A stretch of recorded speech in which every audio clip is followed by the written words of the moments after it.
episode 15 of the New Blocks. Today we're talking DeFi, Decentralized Finance. We've talked about the term a lot. I'm sure you've heard it many times in this podcast so far, but today we're going to take another step deeper down this rabbit hole, and we're going to talk about some really cool stuff. We're going to talk about replacing CeFi, the centralized financial world, some of these new tools that are doing what your bank and some of these other financial institutions have been offering. But first up, welcome back. Been a little break here, Kevin. Glad to be recording again. How are we? How you doing? Doing well. We have been teasing this episode since I think episode 1. We mentioned DeFi. We made it. Yeah, it was time. I feel like in We're the there, last man. few episodes, we've really hit on a few topics that were a bit necessary to make DeFi make a little bit more sense. So we can kind of lean on previous episodes and the concepts that we've talked about. But before we go there, yeah, I mean, what's been going on in crypto lately? Yes, I mean, we missed the Bitcoin conference. That's old news now, but I wanted to talk about advertising a little bit. You know me, I'm from the esports world. There was a big signing a little while ago, Team Solo Mid, TSM. They've got a number of teams across a number of different games now. They signed a title sponsorship deal with FTX. It's a big exchange. I think they do crypto and various other things. 175 million over 10 years for the naming rights, 17.5 mil per year over a 10-year stretch. That's big. That, I mean, even by esports terms, for like an S-tier org like TSM, that's absolutely massive. Now, it doesn't stop there. Recently announced there was a McGregor fight in the UFC just this past Saturday, and they announced right before that Crypto.com, another crypto exchange, more centralized, but still it's a crypto exchange, 175 mil over 10 years. It's not exactly naming rights in the UFC, but it's big logo. I think all the fighters have to walk out with a UFC shirt that has the logo on the front. It's on their shorts. I think it's on the mat. Lot of premier branding on the UFC. I don't know. I guess I don't know what the conclusion is here, but we'll have to keep an eye out for the next biggest marketing spend. And even in this bear market, man, it seems like crypto's getting plenty of FaceTime. Still a lot of advertising dollars being thrown around despite not being at all-time highs here. Yeah, I think it was the Bankless podcast. One of the guys on that said that the most bullish thing for crypto, and specifically Ethereum, is just to be understood. And I think what we're seeing with these huge advertising deals is people starting to come to the realization of sort of the legitimacy of crypto. And, over time, we're just going to become more and more understood. It's a snowball. It's an education battle more than anything else, right? At least right now. Yeah, feels that way. And hence the podcast. So this episode, similar to some of our recent ones, will be pretty visual, so worth watching on YouTube if you can. We'll just be showing off some websites. Overall, I mean, this is going to be a 1,000-foot overview of DeFi. We've spoken about DeFi and mentioned it in a few previous episodes, and it's just large enough where a single episode talking about DeFi will not really do it justice, but I think it's enough for us to kind of boil down what it is that DeFi is trying to do, how it's attempting to do it, and some of the projects that are in the space right now that seem to be, coming to some amount of adoption. It reminds me of back when we were in university in the public speaking class. I might have shared this story before in one of the early episodes, but I remember we had to do 4 speeches over the course of the semester, and one of them was an informative speech. And I wanted to do mine about black holes because I loved astronomy at the time. And, black holes are cool. People don't know a lot about black holes, but they're really curious to see how they work.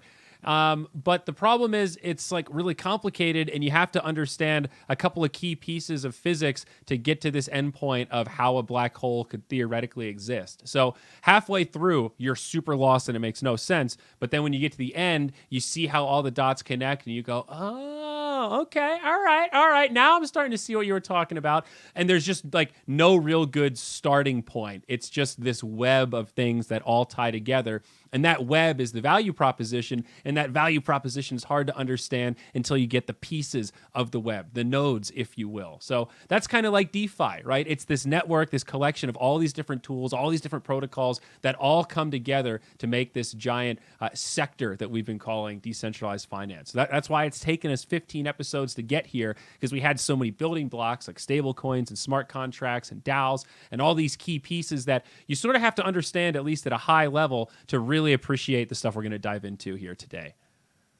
Yeah, and it's worth noting that none of the projects that we'll be talking about are what we are not endorsing them. I think it's like more of an observation that these are some projects that have gained popularity within this subset of problems that exist in the space.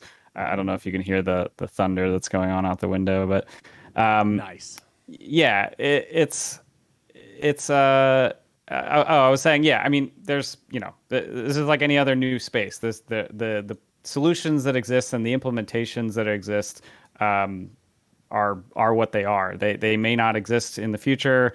They may become established players for certain subsets of DeFi, but there's really no way to know. So take everything with a grain of salt. Everything's risky in this. Always, baby. Hit me with some definitions, though. I know you, Kevin. You're a textbook kind of guy. I've caught you studying a time or two on a Friday or Saturday night. What do we got? Hit me with some definitions to get us started. Yeah, this is a throwback to episode 1. We started talking about CeFi and DeFi way back, and CeFi means centralized finance. It exists in, it is what our current understanding is of finance outside of crypto. So it's all of the institutions, all of the like from both the government perspective, as well as financial institutions, banks, and sort of the ecosystem that has been created up until crypto. And then with the inception of Bitcoin, with the inception of the blockchain and Ethereum, to kind of enable all of this other growth on top of it, we have DeFi, which is the decentralized financial system. And the main differentiator here is, well,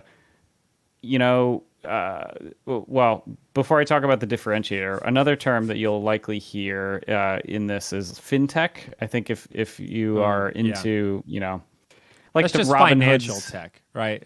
That one threw me for a loop the first time I saw it. When I see Fin, I think finished, because it's like meme-wise, that's how we've ended broadcasts. You just write Fin at the end, and so like that's just fancy lingo for financial technology. Yeah, and it's specifically like the subset of CeFi that is kind of like building newer, better front ends on top of the existing CeFi centralized financial system. So it's like, the Squares, the Robinhood, Venmo, Stripe, Plaid. Gotcha. These are sort of examples of like trying to make better user experiences, but just built on top of still the existing infrastructure. Same back end, better front end. Yes, exactly. Whereas with DeFi, it just completely scraps the entire backend. We have entirely new monies. We have entirely new like payment rails, and the blockchain has kind of enabled all of this. And so it's really the goal of DeFi to kind of like initially we need to rebuild and recreate all of the existing pieces for DeFi. Of CeFi.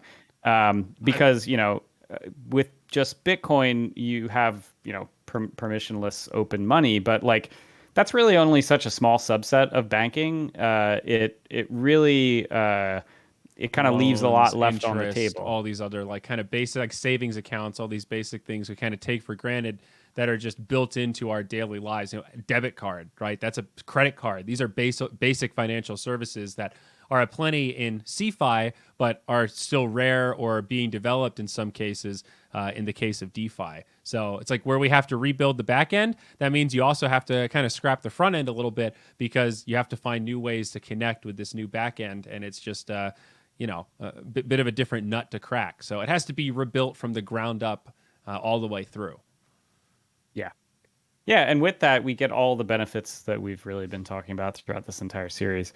But I think this would be a good point to look at sort of the comparison Here we between go. centralized finance and decentralized finance.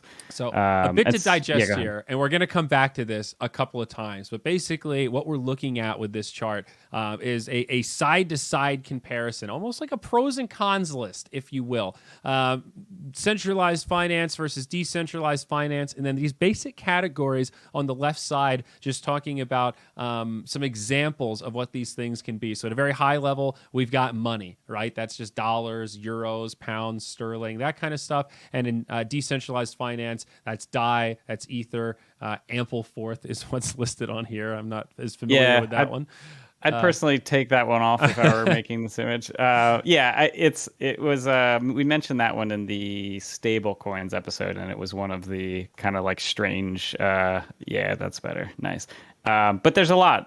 There's a lot of other. I think pretty much the whole stablecoins episode can fall into this. But in a sense, Ether is kind of an important one to hit on here because we've talked about Ether in the Ethereum episode as the gas that we use to pay for transactions in DeFi and on the Ethereum network. And in a sense, that in that way, Ether is the medium of exchange. Ether is the store of value when you're interacting with DeFi. But yeah, next we have central banking, and so we're going to talk about each different type of banking. These are all the different subsets when we think about banking. You know, normally we're thinking about like going down to the local commercial bank, but there's other parts of banking. So Federal with central Reserve, banking, baby. That's what it's all about. yes, Hit me with the yes. Fed. You got your traditional closed door governance systems that we have, and every country has their own version of it. We have over in the US, we've got the Fed, and the role here is to make the decisions for the monetary system. And it's generally just a select few, oftentimes unelected, as is in our case. And these people sort of work with the government in some capacity, and they are in charge of, turning the dials, changing the issuance rates. And in DeFi, we have this open public alternative. We have alternatives plural, actually, and we've discussed this a bit in the stable coins episode, but we talked about Maker. Another one here is M stable. It's just another stable coin that kind of works similarly. You can think of these protocols as these like open public alternatives to the kind of closed door systems that had existed previously. Right. And with the stable coins that we've talked about so far, we're talking about mirroring US dollar with the case of DAI, with the case of M stable. But that doesn't always have to be the case. We can have, new governance protocols for new tokens. Well, I think DAI is one of the best or closest to like a one-to-one to the Fed in terms of a decentralized version, because it has a very clear, transparent, like collateralization strategy, right? 50%. It's transparent. We know what it is. It's like very safe. It's not super efficient. 150. Yeah, it's plus 50. Yep. But yeah. Good correction. Good correction. And in the case of the Federal Reserve, it's much more of a black box, right? Like they change interest rates, they move some things around. We get some information, but it's just a totally different. There's a couple people that get to decide what it does, and we're sort of just along for the ride, right? But in terms of how it functions, it's that backbone that backs that currency, if you will, right? MakerDAO essentially backs DAI algorithmically, but in terms of the analogy, they're kind of the backers in air quotes there. Am I right? Yeah. Yeah. Yeah, and it's the fact that what makes it interesting is the fact that it is this open public alternative where you can go into the Maker forums, you can make proposals for any sorts of changes, and people that hold the MKR token can vote on them, and you don't have to be an unelected member of the elite in order to be involved in that process, and that's really the case for all of these. Yeah. So up next, we've got commercial banking, right? This next layer below the central banking, and this is closer to the stuff that we recognize in our daily banking lives, right? Like consumer facing stuff like a Bank of America, Wells Fargo, where you get your credit from, your mortgage, your savings account, your checking account, your kind of traditional CeFi like typical banking services, right? Yeah. Yeah, and it's their job to, for the most part, like, right, we're boiling all of this down, but they'll take money from their customers, and they'll lend them out to businesses or personal loans, and in the process, they'll earn a percentage interest that the borrower will need to take, and then they'll pay back a small portion of that interest back to the original owner of that money. And in DeFi, same concept applies, right? So we have this idea of you can have lenders and borrowers. And what DeFi does differently is that we don't need a middleman to remove value from this in the process. We can simply lend that money directly and in more of a peer-to-peer way, receive interest back on it. So I think we'll talk about a few or sorry, we'll talk in detail about Aave, but other ones, Compound was kind of the first lending and borrowing protocol, and in a sense, they're sort of like taking on this role of the commercial banking portion of the financial system. Well, and this model for the CeFi banks used to work pretty well. The rates used to be a lot different. The interest rates that like our parents got, for example, or even like I guess our grandparents got, way better value proposition. I guess, a little history lesson, right? We had that big banking crash, the old Great Depression there. So we had a little bit of a tough history with the banks. Could you imagine if we could talk to our, I guess, great grandparents for the most part that lived through the Depression about the wonders of DeFi and Bitcoin and Ethereum? I mean, that would be speaking their language, right? That's why they were stuffing money under their mattresses and in the basements and burying it in the backyard, because they legitimately thought that was safer than banks you couldn't trust. But then after we restructured some things, you made an okay little bit of interest in your savings account. Nowadays, you're lucky to get like 0.1%. Is it quarterly? I guess it's probably better than yearly. Yeah, usually it's yearly. Yeah, 0.1% yearly is, I mean, that's basically zero. It's almost nothing. Yeah, especially after inflation, right? Yeah. If you pull up the Aave website, we can look at some examples let's here. do it. But yeah. So we're looking at the total value locked in Aave, which is now absurd. 16.4 billion for those of you listening. The Yep. liquidity protocol, Aave, as it's listed here, is an open source and non-custodial liquidity pool for earning interest on deposits and borrowing assets. Yeah, and what is different in this case is we're seeing all these different assets. So you can lend more than just USD. You can lend, in our case, DAI. We see Gemini dollar, USDC, USDT, wrapped Ether. We've got a bunch here, and each one individually has different interest rates. So you have your 0.1% interest that you're earning over in your CeFi bank, but if you convert that over to DAI or USDC, you could right now be earning somewhere between, it was like 2 and 4%. And it's, let's see. So for the deposit percentage there, if you zoom in just a little. For which one? DAI 2.2? Yeah. Yeah, there you go. Or Gemini dollars, like 4.7. So that's essentially you are lending that out and earning that percent interest in the process. And the people that are borrowing that money, they have to additionally put up collateral and pay a fee for that interest. So all of these loans are over collateralized, meaning that the borrower needs to lock away their own money in the process. Additionally, they may choose to lock away a different asset. They might, have a bunch of Ether. They might need to borrow some DAI, and in the process, they'll lock away a similar. I don't know what the ratio is with Aave. It may be again like 150% or something like that. But yeah, the idea here is that unlike the existing financial system, where we have these kind of like closed door, opaque to all institutions that Yeah. act for others that you don't really know like what percentage of collateral is owned by whom.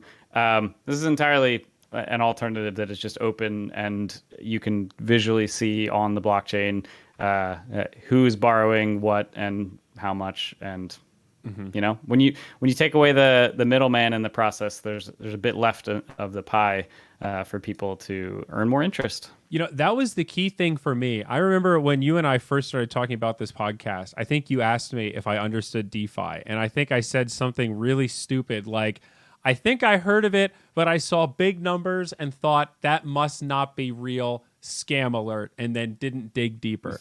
And I think you made exactly that face and had exactly that chuckle of like, yeah, you don't know how often I hear that, man. Hopefully you'll come to the good side. And then I did dig a little deeper and it all started to connect. But that was the key missing piece that I didn't have when I first saw DeFi. I was like, well, where's all that money go? It's the fat in the middle that are the centralized banks. Like when you go into the bank and there's all those people sitting behind the counter and they're just kind of sitting there and you walk up and they go, oh, yeah, we do stuff here. Yeah, they're all getting paid to sit there, man. That building that they're in costs a lot of money. All that infrastructure, all those managers, all those people that have to talk on the phone to decide whether you're worthy for a loan, that all takes time. That all takes money. If you cut all of that out and just put it into a protocol and some code and everybody's happy with their little small percentages in comparison, dude, we're cooking with gas. And guess where that money goes? Mostly into the hands of the people that are using the system, aka the consumers. And that's why the rates are so much higher. It's not a scam. It's just a similar spread of resources spread in a much better way. It's Uber versus Lyft. One gives all the money to the corporation. One gives better money to their drivers. Up to you to decide which one. Yeah. Yeah, no, that's a good summary. I think that's the struggle that I have when it comes to talking about DeFi to people that haven't taken the time yet to learn about it, because you talk about earning 10% interest on USD pegged stable coins for the last year. And it's like, all right, well, where's the scam in that? Like, who's pulling the rug out? And it's like, when you make things more efficient, this is what happens. Like this is how it works. So, all right. Well, moving down the ladder here, investment banking. That's the next piece. And to go back to our sacred image, we've got investment banking here. Goldman Sachs, JP Morgan, whatever that little blue logo is on the CeFi side. And then we've got like Synthetics, UMA, DYDX. I'm not as familiar with those, Kevin. But yeah, there you go.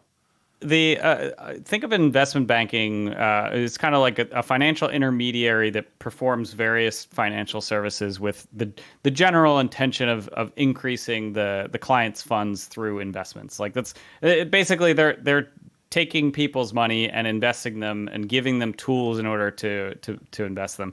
And if we look at Synthetics as one example here, there's a few different tools that they use in order to allow people to invest in different assets. And in Synthetics' case, they have what are called synths. And synths are just, pegged versions of coins. In this case, we're looking at the USDS. So any of these currencies that you'll find that start with S, like SUSD or S Euro, that's synthetic version of these assets. So you've got a bunch of different stable coins that are pegged to different fiats. We have XAU, which I believe is their gold peg.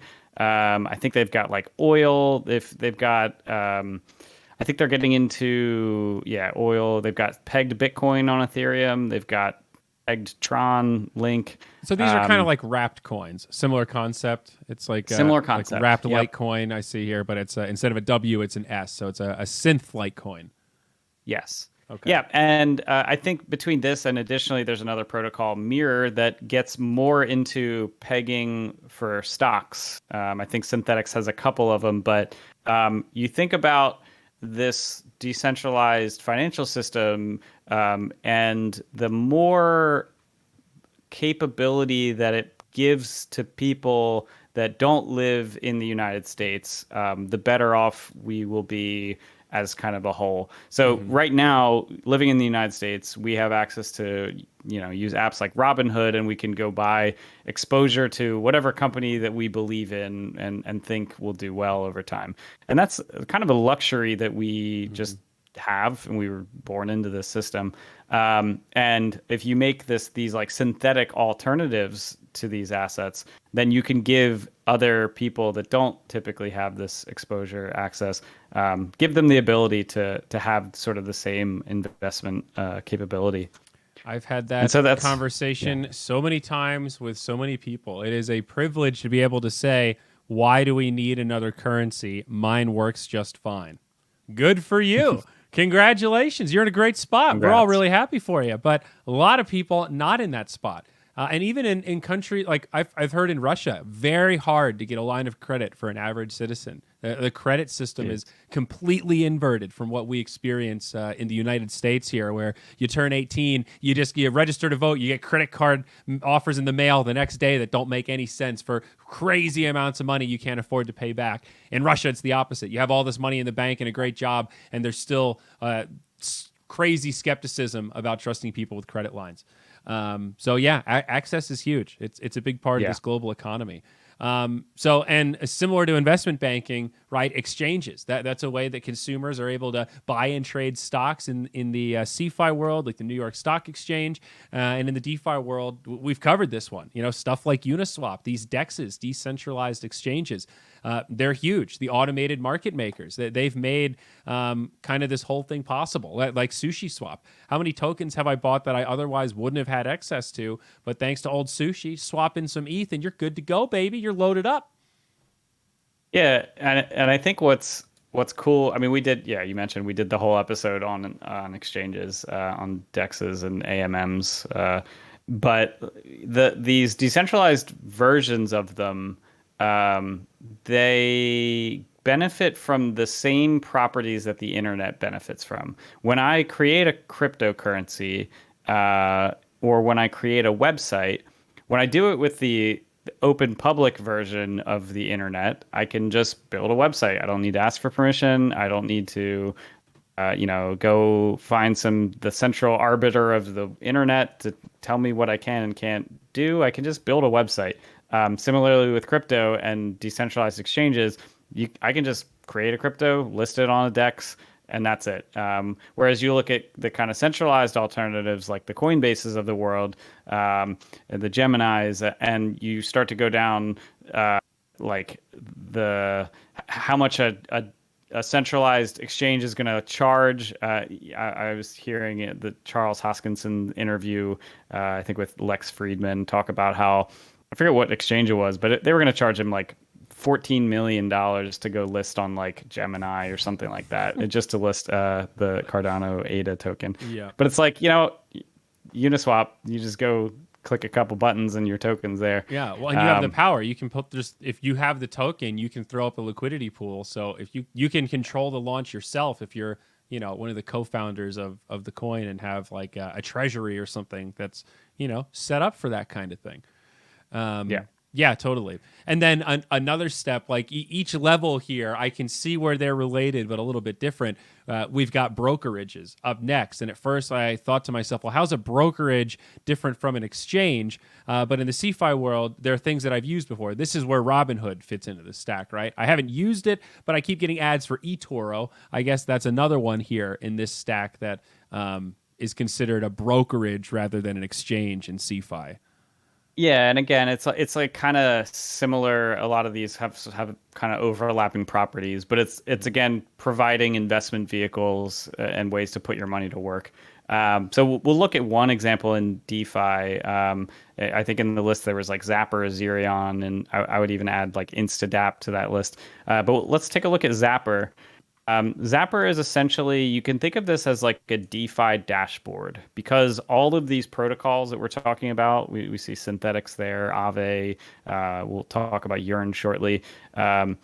Because all of these are on an open public blockchain, and the smart contracts are really the source of truth for each of these protocols, you don't have to go to every individual DeFi website to interact with these. If you like click on Yearn there, then it shows like this. We're looking at a test account. This is the DeFi portal.eth. And it's showing us all of the different places that this test account has money on. And so like in the case of, like Pool Together, it's like an open lottery thing. And so we see that there's like X amount of money in there, but you can actually interact with all of these protocols directly from Zapper, because they just tie directly into the smart contracts. And so like the UI is this sort of like abstraction that exists and kind of like that's why I call this kind of like this overall DeFi dashboard. Gotcha. Okay. And that makes sense. It's like instead of having like a smart contract is kind of like an API in a lot of ways, right? So you can just build this front end layer on top of the world computer backend that is this Ethereum network. It's all starting to make sense, man. I would liken this to a world where you could have something like a Mint or a You Need a Budget or one of these other apps in legacy finance where you can sign into a bunch of accounts and it can like pull balances. It's like read only. In this world, like you don't have to sign into anything else. You don't have to like manually plug in all these different auth accounts.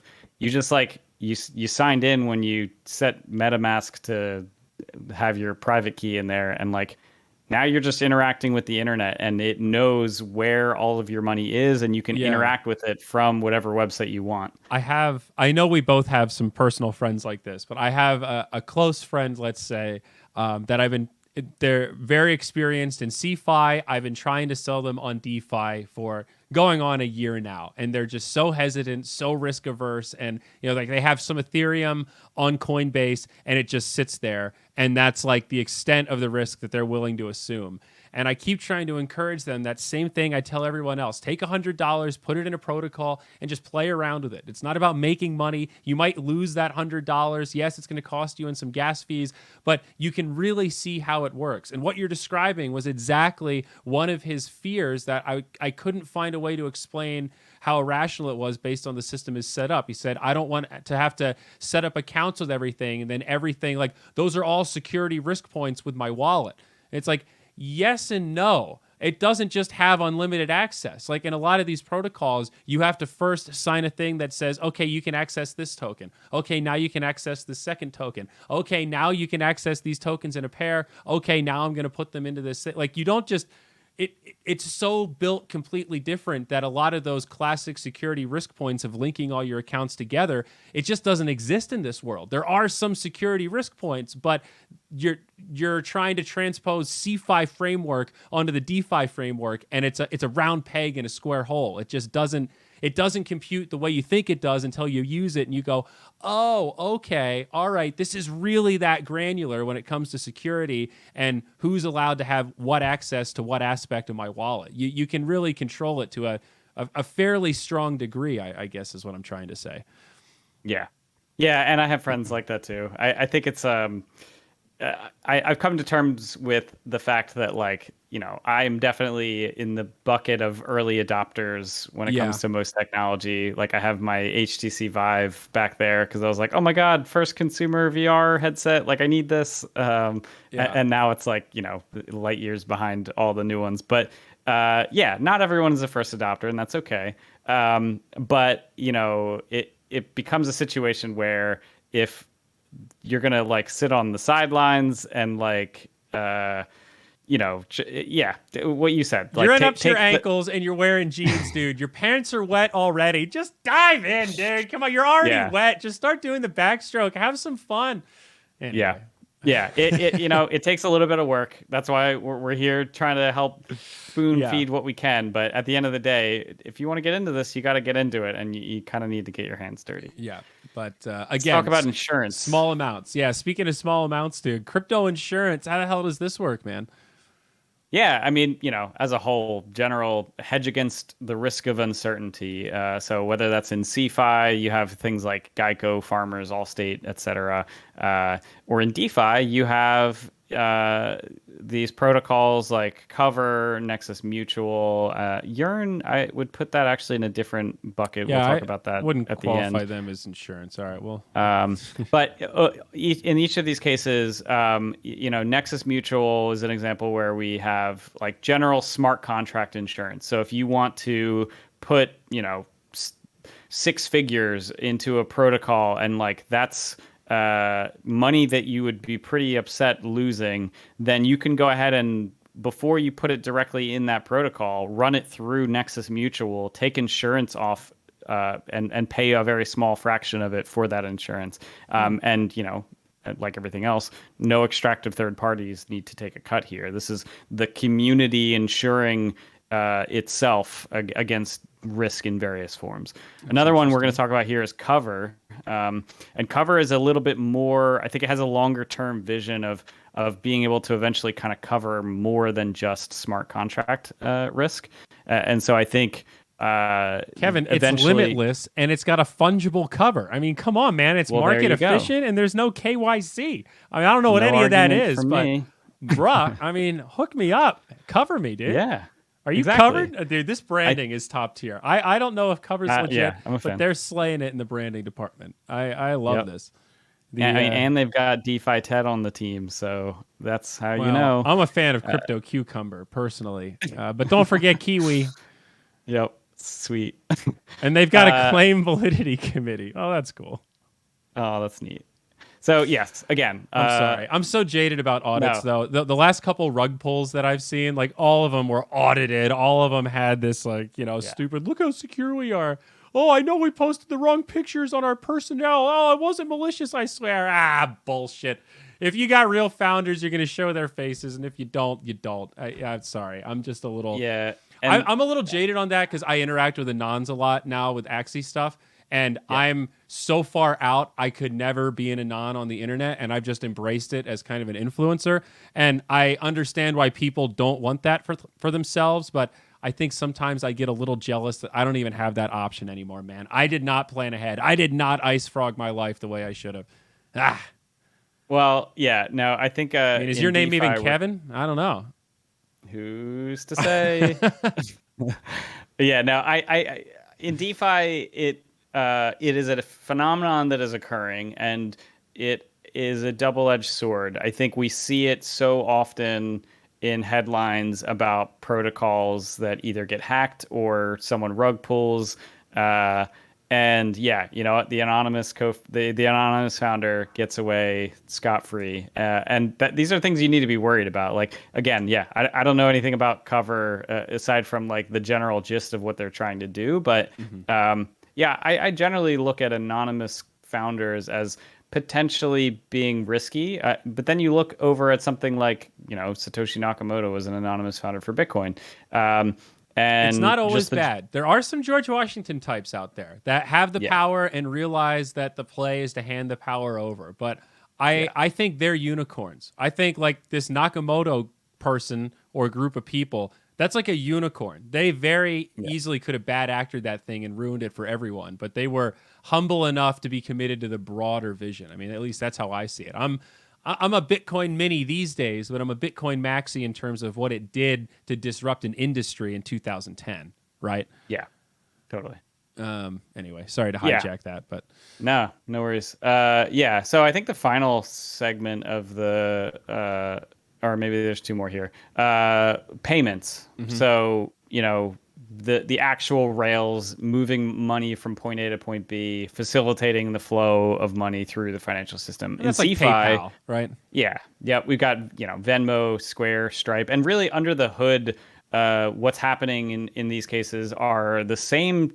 They're using the same technology that has existed for decades. We have things like wire transfers and ACH, and like that's what moves money.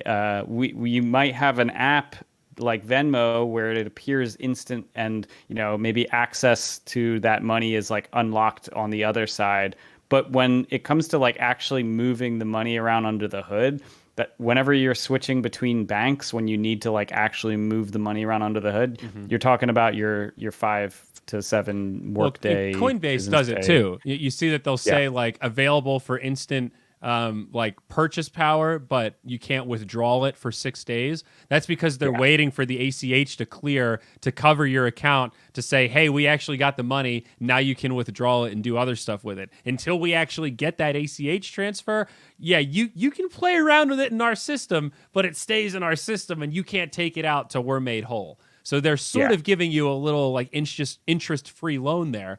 And I think in some ways, maybe I'm wrong, but I think we kind of have Robinhood to thank for that in some ways. And at least in my experience, they were the first ones that would do that instant deposit for like when I just basically installed the app and they said, yeah, your credit score is not terrible. Go knock yourself out. We'll give you 2x buying power, man. We don't care. Just pay us $9 a month and we'll crank you up with all this leverage and, man, go buck wild. We got your bank info. Yeah, as long as they got your bank info, as long as they have the ties to the legal system, so, they're not worried. That stuff's a little scary, but it does break it open in terms of, that set the stage for the rest of the industry to kind of follow suit. And now we have like these Venmo apps that we kind of take for granted that have a great front end, but man, are they doing some heavy lifting for a dumpy CeFi back end.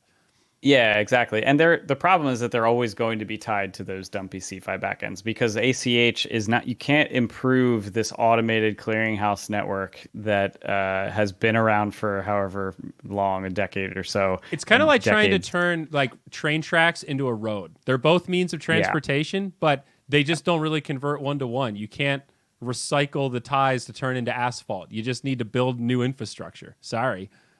Yeah, exactly. I mean, that's where I think MetaMask. This is a funny area that gets into. I was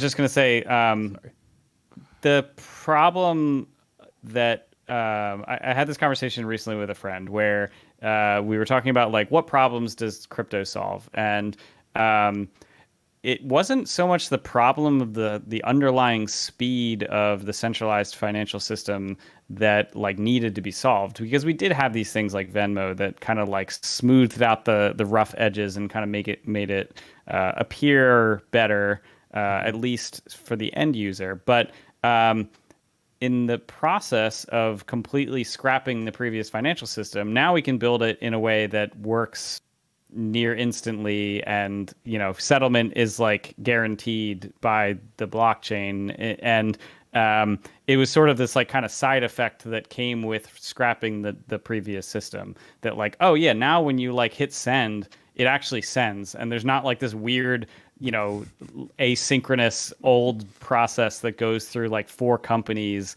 to actually move that under the hood. Mm-hmm. So part of the payment rails, you think of the in DeFi is like the wallet apps are kind of like the alternatives here to the PayPals and the Venmos. So MetaMask is by far the largest and most popular wallet app. This is the OG. I don't know if they were actually the first one, but they were the first one to start getting mainstream adoption. And even during like ICO boom in 2018, like way back then, MetaMask was the gold standard. Like when we were developing crypto geodes and these ridiculous projects in the Zyori house, yeah, we were all about MetaMask. That was your login. That was your interface to be able to interact in our little game universe at all. And they've just continued to scale from there. And there's been some clones now. Some of the exchanges have, I think, created some similar kind of browser plugin style wallets that are really convenient. I remember feeling, and look, here you go. There's Axie Infinity listed right there. OpenSea, Uniswap. A lot of the big boys heavily rely on MetaMask to make the magic happen.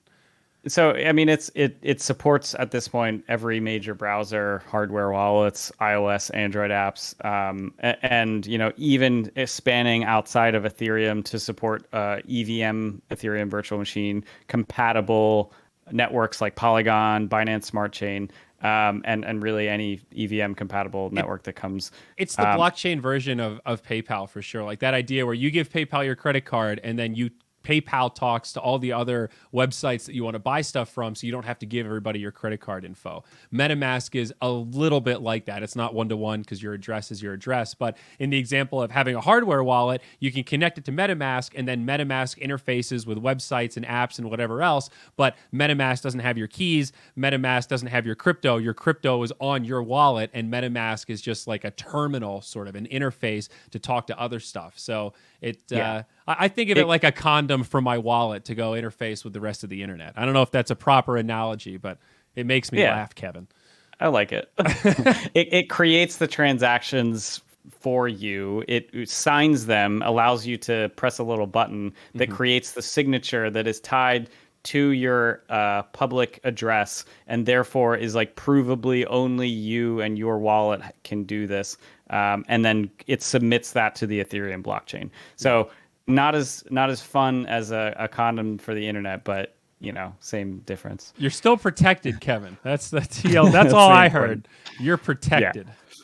Another one. So like most of these wallets work very similarly. Like some different ones though are Dharma. This is an example of one where you sign in with your bank account, and then it sort of like, instead of putting the wrapper, the condom around your browser, it has its own it has its own interface that allows you to go directly from your bank account to hit a couple specific protocols, things like Compound, Yearn, Aave, and I guess they're adding newer protocols over time. But yeah, so that way you don't have to necessarily go through the act of like learning about MetaMask, going to the Yearn's website, Aave's website, and there's sort of like a cohesive user experience that you don't have to know a ton to be able to interact with. Look at that. That's crafty. Pretty cool. Yeah. And then the honorable mention here that we talked about as well in the City episode was Argent. Yeah, and I like that one because it's playing around like their with website. Don't lie. It's their website. That's basically the only reason why I like it. It's the words are the font is big, right? I own every part of my life, Kevin. I've been slaying it for the last 5 years, and now I'm going to start owning it. Finally. Yeah, so it plays around this idea of social recovery wallets. And there's a quote here, from Vitalik Buterin. This says, "We need wide adoption of social recovery wallets." And it's the way that it works is I could create what they call guardians. I can create a guardian for my phone and my phone number and email address. That's like Guardian 1. But I could give you one. I could give my parents one.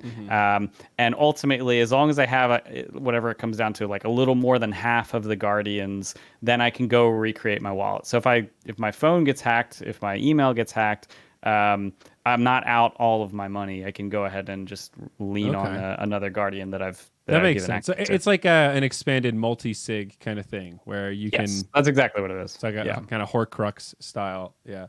It always makes me laugh though when you see these projects where it's like, "This is our founding mission."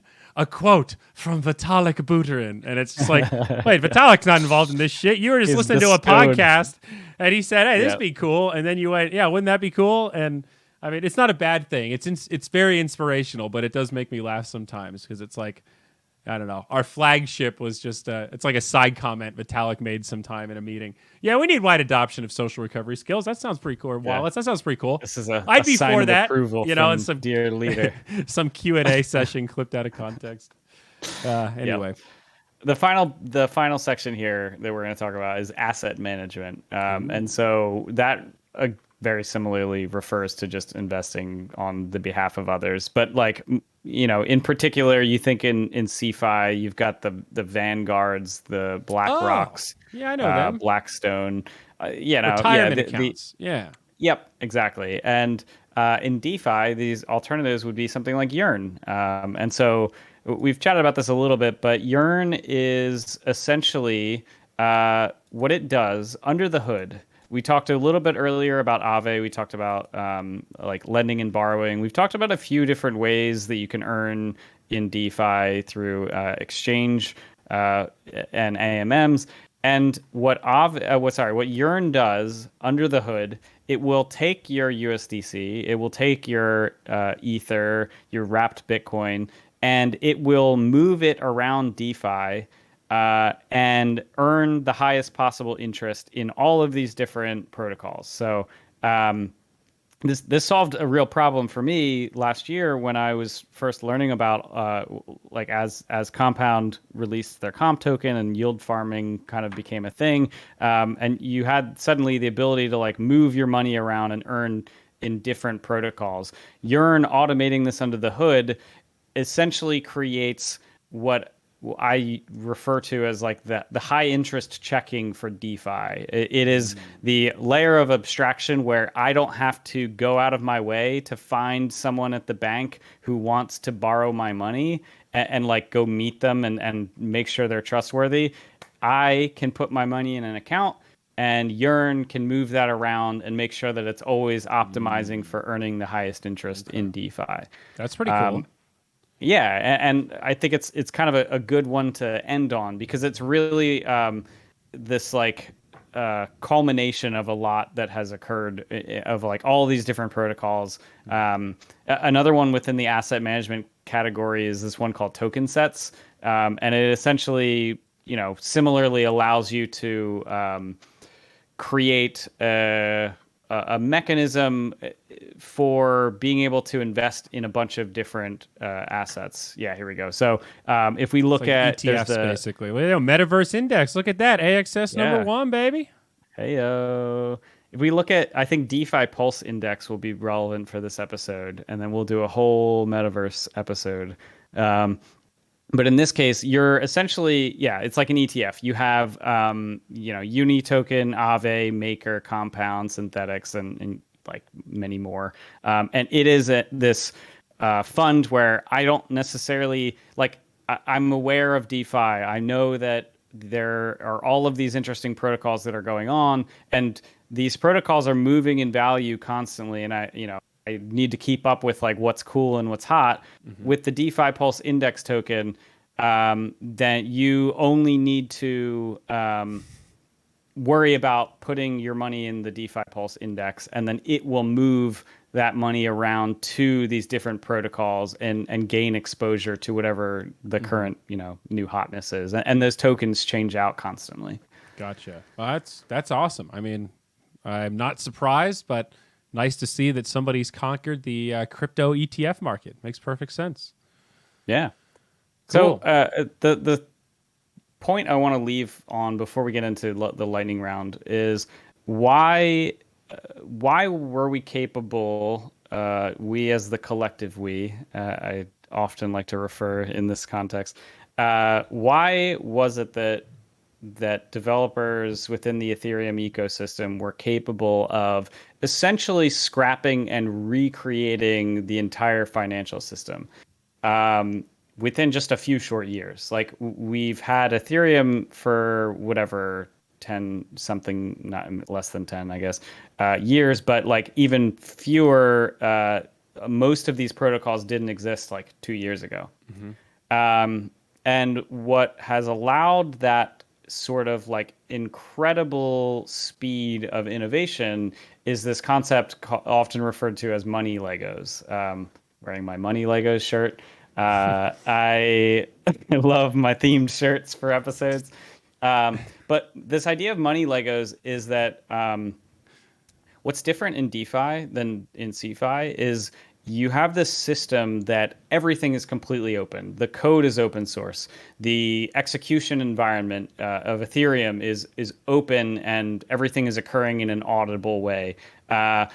These protocols that exist are capable of leveraging off of each other and building off of each other in ways that just weren't physically possible given the closed black box system in CeFi. So what has occurred is this like absurdly explosive growth to create this like global innovation space where anyone in the world can go, take a couple building blocks from over here, take some building blocks from over here, combine them, make this whole new thing. And now someone else can go take this whole new thing and like attach it to their thing. And suddenly the speed of all of this innovation is just, it's hard to even talk about.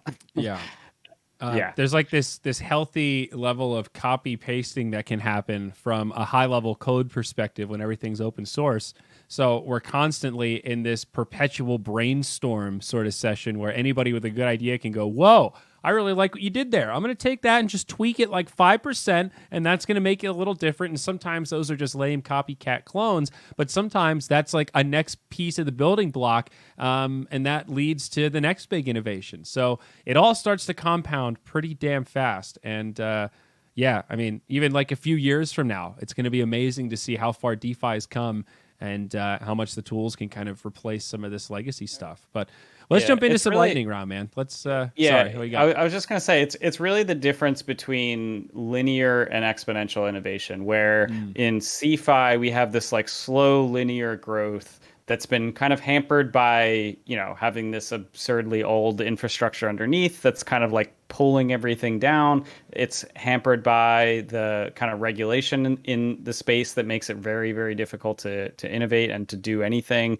And it's hampered by this general like competitive nature that exists where, you can't open source your code in the legacy financial system. Not in the same ways that you can in DeFi. And so this new alternative where you can, with each of these protocols, by removing the middlemen from the protocols, there's no reason you can't just like start combining them and creating something that builds on top of many different protocols, because you don't have to keep increasing the fee that the users that's like this extractive amount that is being taken from it, because there is none. Totally. Yes. So let's talk about the lightning round. Yeah, definitely. I mean, this is a great segue into the first question about the DeFi protocol tokens. We talked about a number of different ones like Aave, even like Uniswap, SushiSwap. All of these have specific tokens that are used in some sort of a reward structure. Sometimes it has to do with liquidity and exchanges and all this kind of stuff. Are these tokens actually money? Is this like kind of cryptocurrency that we're supposed to send to each other? Like, am I ever going to send you Uniswap tokens as a transaction for something, or how do I categorize these kind of tokens?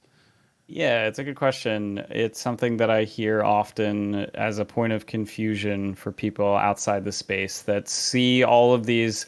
They all have the label cryptocurrency, and they are wondering why anyone would use any of these as a currency. And so, no, people don't think of these tokens as a medium of exchange. And kind of like to take an aside, I think the whole concept of even like the Bitcoins and the Ethers of the world aren't necessarily attempting to solve the medium of exchange use case of money. And I think just in the case of these protocol tokens, I think the differentiation and the term token is kind of important, because there are a lot that term is a lot more generalized. It's not trying to say that it's trying to be a money. It's not trying to say that Aave is what you're going to use to go buy milk at the grocery store. But instead, it is this tool and this mechanism to incentivize user behavior within DeFi. So in the case of these protocol tokens, what we'll see a lot of times is a team will build out a protocol without taking a cut, without taking a fee, but they still need to get paid at the end of the day. They need to be able to be incentivized to like continue building the protocol.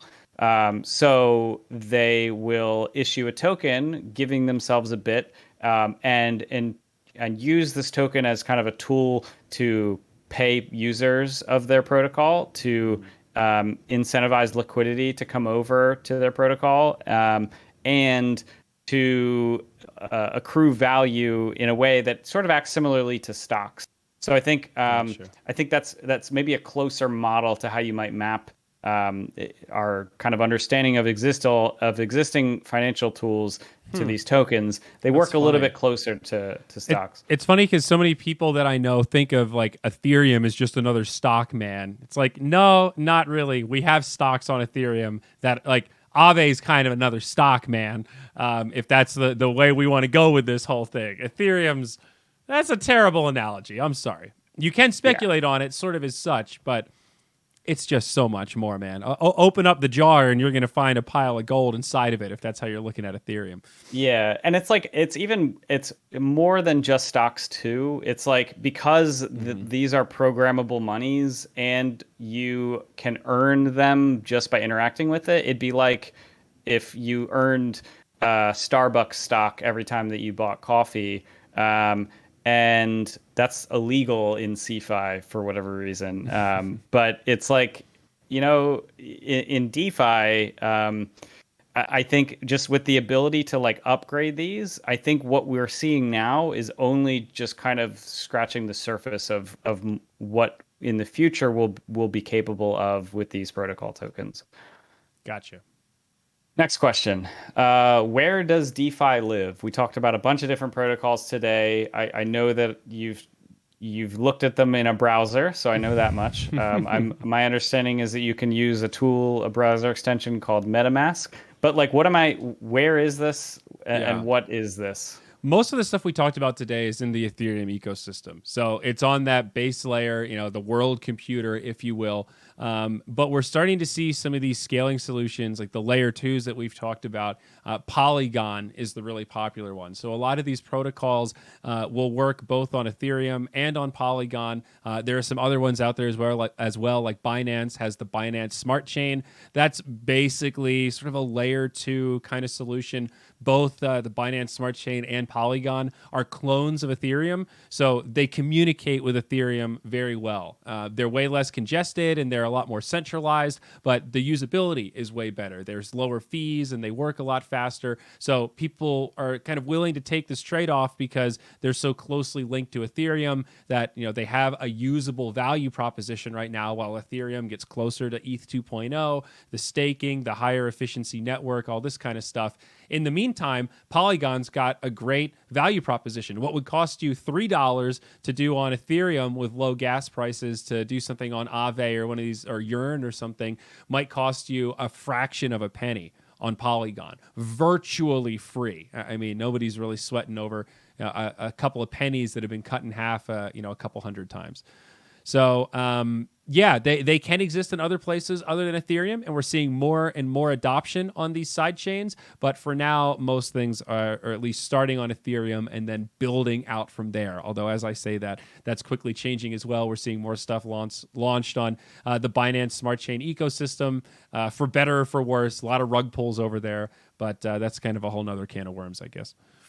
Yeah, I think we'll probably hit on some of this a bit more in the scaling episode coming up. Yeah, definitely. So where does Bitcoin fall in all of this? We've talked about DeFi. How does Bitcoin do with DeFi?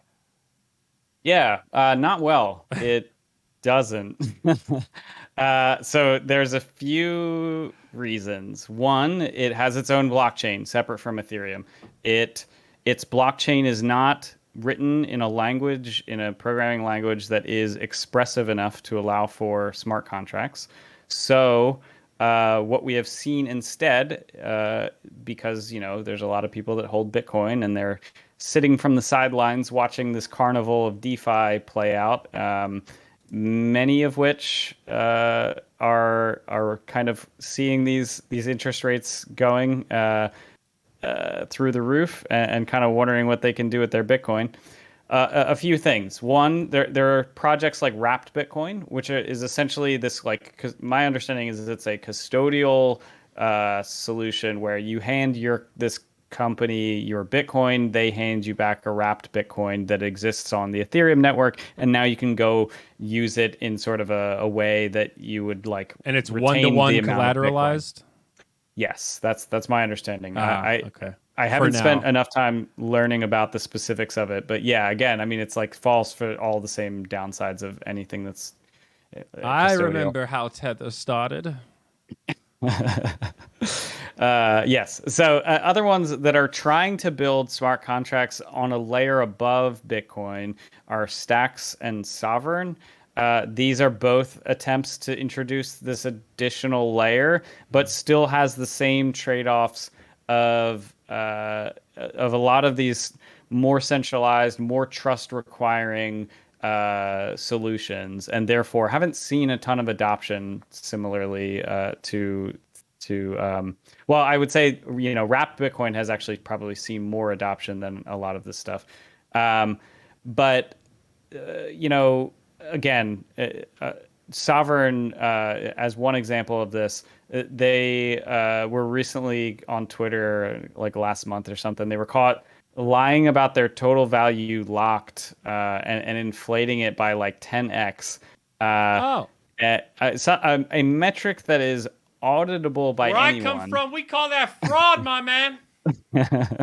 Yeah, and it's just like this whole industry is built on this idea of like trust minimization, and when your company and your projects when its strategy is to like try to mislead people to get them to believe that your thing is more important and that your shit doesn't stink, that makes me less interested in your project. So like, I wouldn't trust anyone whose poops smell like sticky buns, Kevin. Run. Yeah, I wouldn't either. So I think of Bitcoin as a like historically significant step for humanity to take on the journey toward open public blockchains, and I do still see it as like it has secured its niche of a store of value and a hedge against inflation of the US dollar and of fiat currencies in general. But it is pretty clear at this point that like it is not where things are going in terms of how DeFi is evolving. And if anything, it is being dragged along in the process. So I think of it, there was a recent episode of the What Bitcoin Did podcast with Eric Weinstein, where he explains a lot of the frustrations that I have with the Bitcoin community. Mm-hmm. It's a fun one. Yeah, it's a fun one to watch. He just kind of complains about Bitcoin maximalists like ignoring reality and chanting their mantras and like kind of putting their hands over their eyes and just saying that Bitcoin fixes this. My quick gut check: if you're a Bitcoin maxi and you're still calling Ethereum a shitcoin, I think you're lost. Like, I don't know what to tell you. I don't think there's anything that can be said that's going to bring you back to reality unless you want to open up your mind a little bit and really look under the hood. I mean, yeah, I don't like wish ill on Bitcoin, but I think that kind of an extreme take is just so far extreme within the crypto bubble. I really don't even know how to start approaching that. It makes conversations very, very short and flat and boring. Yes. I'll say that much. There you go. Cool. All right. Yeah. Let's do maybe one more question. Okay. So, all right. We've kind of talked about like where DeFi is going, and we've talked about a lot of different projects in this. There's so much going on in DeFi. How would I go about trying to figure out like where I want to point my focus? Because I mean, even me personally, all of the projects that we just talked through today, like I've played with them to some degree, but like there's just so much occurring. How do I figure out what I should care about? That is truly the $1 million question, right? Knowing the right protocols and the right coins is where you can get some big gains, some bigger gains, and sometimes realize some losses as well. Small anecdote. I know this has been a long episode already, but I was really excited to play the recent World of Warcraft Burning Crusade launch on WoW Classic, and I played to like level 63 and kind of just lost interest. And as I was listening to my roommate grind hard, like his brother flew out, we had this whole LAN party, and like I was listening to them grind and really push it. Meanwhile, I was like moving coins around. I forget what I was into at the moment, but you go down these rabbit holes and realize 4 hours just went by and I didn't even realize it. And something clicked in that moment where I realized I'm not playing WoW because I'm busy playing the DeFi MMO. This is like a massively multiplayer online RPG in real time with real money. And it's like, what's the fun of World of Warcraft and half these other games that we play? It's the damn economy. Like as gamers, we're really primed for economies and min-maxing, and we innately understand a lot of economic principles, whether we can explain them or not. We know how to thrive, or at least keep our heads above water in those systems, all things equal. So like hearing people talk about like wow gold and how to maximize that economy, now I think like, well, why don't you just do that with cryptocurrencies, and then you could make real money, there's certainly some risk involved in all of that, but it's just so deep. There's not enough hours in the day. Make some friends. That's the best advice I can have. I think the best things that I've learned are conversations like this, talking to people. You have a weekly roundup where you do a little research, everybody does a little research, and at the end of the week, you exchange some notes and talk about the cool stuff that you learned. To me, that is the most effective way to learn crypto. You can't like dive into DeFi all by yourself and figure all of it out, but you could learn a little bit, someone else could learn a little bit, and then you guys could exchange notes and all be better for it. So that's my little build a community. Start locally, think globally, Kevin. Yeah, I've been loving we've been doing weekend Discord voice chats in the Zyori Discord.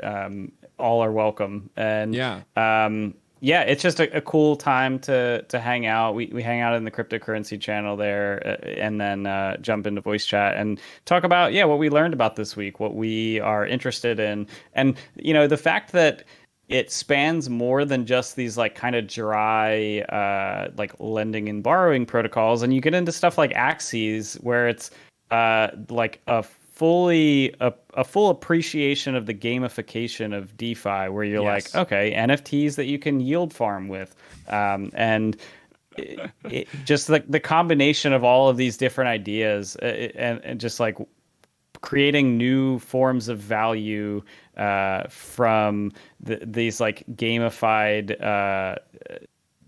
like incentivizing users to interact with your thing. Like that's what makes it so hard. That's what makes attention like the primary currency almost, right? Like you have such a limited amount of attention and time that you can put into this.